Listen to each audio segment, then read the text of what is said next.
If you've been watching videos on YouTube for the last decade, there's a high chance you saw VR videos, whether it was someone playing a VR game or one of those 360 videos with Google Cardboard. I grew up with a bit of both. I watched a lot of Jacksepticeye playing with an Oculus Rift, and I also watched a lot of those classic roller coaster videos. But it's 2025 and the Oculus Rift is an ancient dinosaur technology that belongs in a museum. And in the year 2024, I had something 2013 to 2014 me didn't have. Money. So last year I saved up and did research on VR headsets, what games they have, which headset is the best for my price, and I landed on the MetaQuest 3. I've owned this headset for a little over a year now, and I wanted to make a video discussing the question posed in the title. Is modern VR worth the price tag? Now if you've seen my videos before, you know that the Quest 3 is not my first headset. I actually owned a PSVR for a short time, which I no longer own. But when it comes to headsets, the Quest 3 blows the older headset out of the water. Now, I am not a fan of Meta, I don't care for any of their social medias or their data breaches, but objectively speaking, the MetaQuest 3 is a very good headset. Mostly. The visual quality, the hand tracking, the size of the headset, it does feel like something out of a future movie sometimes. Having an Iron Man-like HUD as I fold laundry is kind of amazing, if not a tad dystopian. The fact is, the Quest has all these amazing features, but are they worth it? Like I said, they all feel cool, sure, but the hand tracking, while cool, is always going to be worse than just using controllers. And as someone who owns a PC, I don't ever find it easier to boot up the headset and poke out the individual letters of the thing I'm searching for just to watch it in VR. If I have time to kill, sometimes I'll put it on for novelty, but the truth is, watching a YouTube video in a virtual theater is really cool, but not $600 cool. Getting the theater experience from home, somewhat, is again super cool, but the problem is the headset's life is 2 to 3 hours, so I worry that I'd have to be plugged into something to even watch a movie.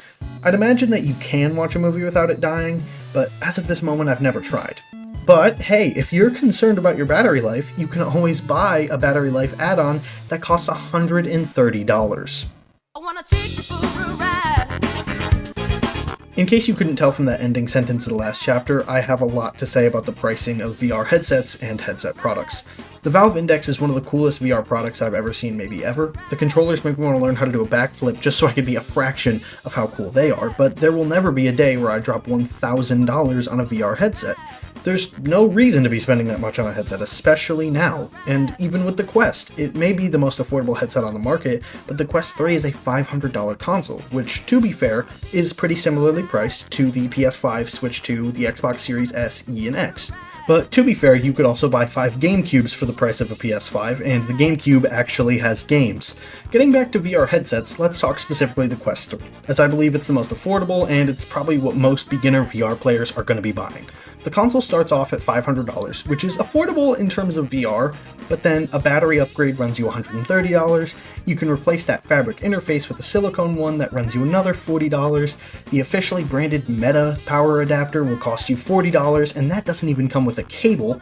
The controllers are $75, which is on par with an Xbox controller, except you need 2 of them to game on the Quest, and they're $75 a piece. And considering I've already had to change the dead zone settings several times to fix stick drift, something tells me I'm about to have to pay $75 on a working controller subscription fee. Selling them separately has its benefits, but if you break one controller, you don't have to buy a 2-pack, which is great. But if you do lose or break both controllers, you're looking at $150. I don't know about you, but those prices make me want to learn how to do a backflip into an active volcano. Another disadvantage to the Quest products is, to my knowledge, there aren't very many alternatives for stuff like controllers. Like, if you get a Mad Catz controller for your Xbox when your con breaks, you'll be fine. But if you're on the Quest, your only option is the Quest branded ones, so if you're on a budget after ripping $600 on a console, you're kinda screwed. There are some alternatives for other parts of the headset, like my good buddy Duncannon has an off-brand link cable, and unfortunately, my official Meta link cable, that is $80, makes my headset last twice as long when we're playing VR together. Everything is marked up so much to the point of ridiculousness. The only thing I would even consider fairly priced is the headset itself, because look at its competition. Most of it requires the soul of your firstborn to acquire. Now that we've all taken a bit of a breather, I'm gonna go ahead and talk about the stuff I do like. Mainly the games. Now for someone who's had the headset for about a year, I've definitely put some mileage on the thing. Although I've slowed down on it over the last 2 or so months, I've definitely played a fair few games. each of which we're going to talk about here. And for the record, I use the Quest link for most of these, so I'm talking about the PC VR versions of these games, apart from a couple that we will discuss later. Starting with the obligatory one, most people who have a VR headset have at least tried this one, and I'm here to say don't unless you have friends that also have VR. It's funny every once in a while, but you have to sift through so much trash to find funny stuff in it. Like, I have a ton of hours in this game and I really do enjoy it, but most of the people that aren't insufferable hide out in private lobbies. That said, I still manage to have a pretty fun time with my friends, exploring strange worlds, playing games, and even drawing in VR. Pavlov's gunplay is phenomenal, the graphics are really good, and the gameplay in general is just polished and very fun. It can suffer with some of the same issues VRChat has, where a lot of the community is very toxic, so you have to find either the right match or just mute every other person so you don't have to hear their psychotic rambling. This game is basically CSGO VR, although there are other game modes that are akin to something like COD Zombies, and this game just has a built-in modding tool which really helps keep the game fresh. I've never played Beat Saber, and to be honest, now that I have this game, I probably won't ever. This is a super fun rhythm game, and to be honest, it's kind of like a perfect Deadpool game, if they gave it a little bit more of like the Hammer Space flair. This is the only rhythm game I have for the VR headset, but the game has a built-in modding tool just like Pavlov, so you can get in your own music. I definitely recommend picking this one up. It has an arcadey feel that's akin to VR setups at like Dave & Buster's, but you don't have to pay each time to play it. You do have to pay a $500 entry fee and $30 for the game, but shh. This game, much like Pistol Whip, is a great game to give someone that's never tried VR before. This one requires fairly little movement, but it's still engaging enough that you're not standing there bored. It's a fun game to get into VR with, but one I don't play as much now that I've had a headset for a while. Battleglide is one of the only games on here I do not use PC VR for because it's exclusive to the MetaQuest store, but it's quickly becoming my favorite VR game. It's my personal pick for a Spider-Man simulator, this or the Spider Layer in VRChat. It uses the same crime system as Spider-Man PS4, so you free roam around the New York City area and will have varied crimes to stop. I will hop on this so often just to play for hours. It's such a fun game just to swing around the city while having a Spotify playlist going, and it has a big enough map that you never really feel cramped at all. You can also change the time of day, the weather, and it gets updated often. If you have a MetaQuest, I suggest you get this game 110%. As someone who has a little too many hours in Blade & Sorcery, this game has slightly worse controls, but at the massive benefit of super creative unmodded weapons and multiplayer. Blade & Sorcery is definitely easier to mod, but until I can go on a dungeon crawl with my friends in Blade, this game takes the win. This game is super fun and lets you punch goblins in the face. Would recommend. This game I actually found on a YouTube video that was like top 10 underrated gems of VR. It's called Velocibarber. It's a game where you cut people's hair as a velociraptor. It's free, it's funny, it was made in a day for Game Jam 2019. Get it if you want to give people haircuts as a velociraptor.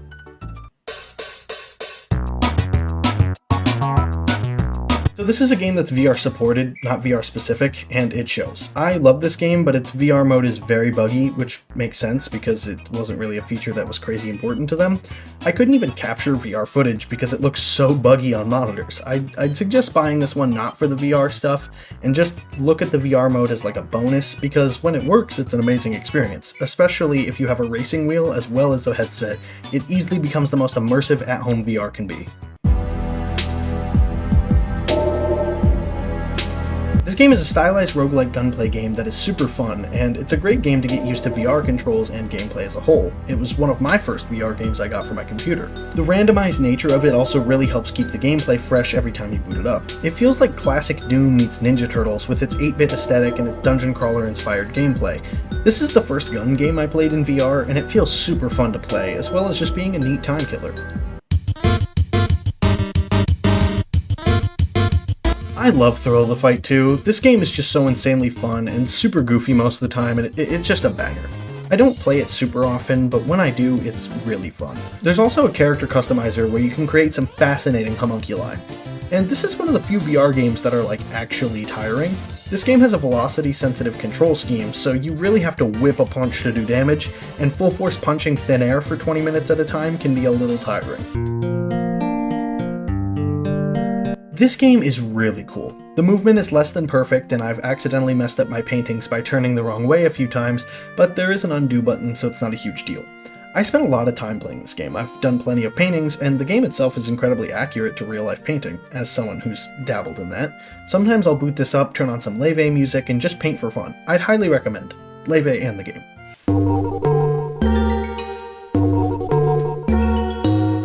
So I am counting this, even though it's a mod that makes it VR capable. I don't particularly care that it's a mod, it's my video, and it's a great experience. It turns the already tense and amazing gameplay of Lethal Company and makes it even more immersive. I want to make a video playing this at some point, and I'll probably get to it eventually, but this game is just so fun with friends in VR, and it makes the game just so much more immersive and downright addicting. Playing it in VR has straight up ruined the desktop mode for me because of how polished the VR mod is. I saved this for last because I have the most amount of hours on this game, and I figured I'd have the most to say about this one. I also feel that this is the biggest name in VR aside from maybe VRChat and Beat Saber. This game is amazing. It's one I've played a lot, and it's pretty much perfected movement and controls in VR. Like, this game is the gold standard for how VR games should control, no question. I've not seen all 5 inputs on each controller get used so optimally, and the gameplay is so ridiculously fun that I can't help but go back to it. The swordplay is amazing, the freedom for how you want to play is great, using a bow feels amazing, and changing your method and strategy for every room in the dungeon game mode is so fun and allows for so much improv. Blade and Sorcery is the ultimate yes and, but instead of comedy, it's fighting and stealth gameplay. The game just draws me in again and again for so many different reasons, but there's one reason I haven't mentioned yet. Mods are kind of what make Blade and Sorcery for me. Not that the game is bad unmodded, it's actually a very good game without them, but there are so many amazing mods for the game, so my personal picks are The Outer Rim by Kingo64. This is a mod pack that might as well add on a whole new game. It's a complete Star Wars overhaul adding lightsabers, outfits, blasters, and NPCs from Star Wars lore. Another mod pack I'd suggest if you want more grounded historical weapons is the Medieval Mega Pack by Sushin. This adds weapons that can look really cool and just adds more variety to your gameplay. Download mods at your own discretion and only use trusted sources and safe sites. Please don't brick your PC because you want to be Darth Vader. I'm not responsible if you do that. The other mod I wanted to talk about is Lethal Company VR. I know I brushed on it in the games chapter, but I just wanted to loop back around and say that this mod is incredibly polished and it's an amazing experience. And horror games in general are just so perfect for VR support or VR mods, and I've only ever seen it on a couple VR titles. I'm certain there are conversion mods for something like Alien Isolation if you're interested in traumatizing yourself. That said, again, be sure when modding that your mods are from a trusted source and always use personal judgment and research when deciding what mods you want to install. Again, don't brick your PC because you wanted some crazy mod in your game. I know I complained a lot about the pricing, and I'm probably going to do it again, but this is much more about the actual console and devices itself. I have a fairly decent PC, running games at HD while running at high frames, apart from Minecraft with shaders for some reason. My PC! But overall, I have a pretty strong PC, but for some reason, the Quest will just run like complete garbage on PC Link. Like, using the Quest home screen in between games can run like complete garbage, and will like flash strobe-esque visual glitches right into my eyes. The only real solution I've found to this is just avoiding the Quest VR HUD and exclusively running in Steam VR, which is fine, but your headset will sometimes default to the Quest HUD, causing the lag. Also, sometimes after a few hours of VR, the headset will just choose to stop working. I don't mean die, I mean it will literally just run incredibly laggy to the point where it's just easier to stop playing than it is to fight with it. I also feel like there's just kind of a shortage of VR games, and maybe that's on me. It's definitely not an issue with the headset, but in terms of fully polished VR titles on PC, I can think of only a small handful. And I'd love more multiplayer VR titles, and I know I've been fairly negative on the Quest 3, but it really is a good headset despite my many issues with it. The headset is a really cool piece of tech, and I'm so grateful to have the opportunity to own one, but like any console, there are downsides, and I think that the biggest gripe of mine just has to be the pricing. The insane price that a lot of these additional things are going to cost you. It's really tough when, say, your controller develops stick drift. A lot of these cutting-edge features of the headset, like hand tracking, feel cool at best and extremely frustrating at worst. But, I don't know, I guess I do get to watch my own videos in a movie theater, so maybe it's not so bad. Just a few months ago now, Meta released another headset, the MetaQuest 3S, a cheaper alternative headset that is a good in-between between the Quest 2 and 3, making the hobby even more accessible to those who are interested. Meta has just also had an exclusive game to their console, which as far as I know is the first for VR. I could be wrong. But Batman Arkham Shadow was just released, and it was made by Camouflage Studios, the same people who made the Iron Man VR game, which is insanely fun. From what I've heard, Batman Arkham Shadow is a great VR game, I just ripped perchance, possibly the best AAA VR game we've ever gotten. This game is also single-handedly increasing the sales for the Quest line of headsets, and at Summer Game Fest, we got a tease of a Deadpool VR game that looks stylized, very fun, with neat gameplay elements. Please give him a teleportation belt, please, it was so cool in Deadpool 2013. Remember the game, Nolan North, he was Deadpool, that was cool, that was a good game. Bring that to PC, please, also, while I'm at it. Honestly, it seems like we're on a path to another boom in VR tech. At least I am hoping, with my $500 machine in the background. But as many issues I have with Meta, there's no denying they are the flagship company leading the way for VR gaming, and even just VR and AR in general. And that's not to say it sucks now. I have sunk a considerable amount of time into virtual reality gaming because it's incredibly fun. There's a game to fit whatever genre you want, whether it's incredibly relaxing or murder. I think that VR is still growing into its own, but the way it's headed, I just think it's got potential to go better and better. I mean, just look at this video from 10 years ago and compare it to this.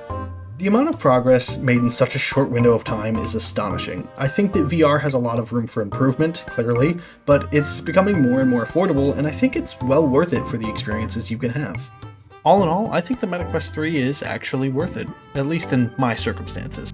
Having friends who can also play VR with me really definitely helps with that, but it definitely doesn't feel like the console is sitting there collecting dust on my shelf. I play it fairly often, and I've actually played it a lot more since starting this video. I think VR could definitely benefit from a bit more of a variety of game types rather than a lot of the same type of game, but overall it's a super fun experience regardless of game. With all that said and done, remember to change your vehicle's oil, and thank you for watching my video.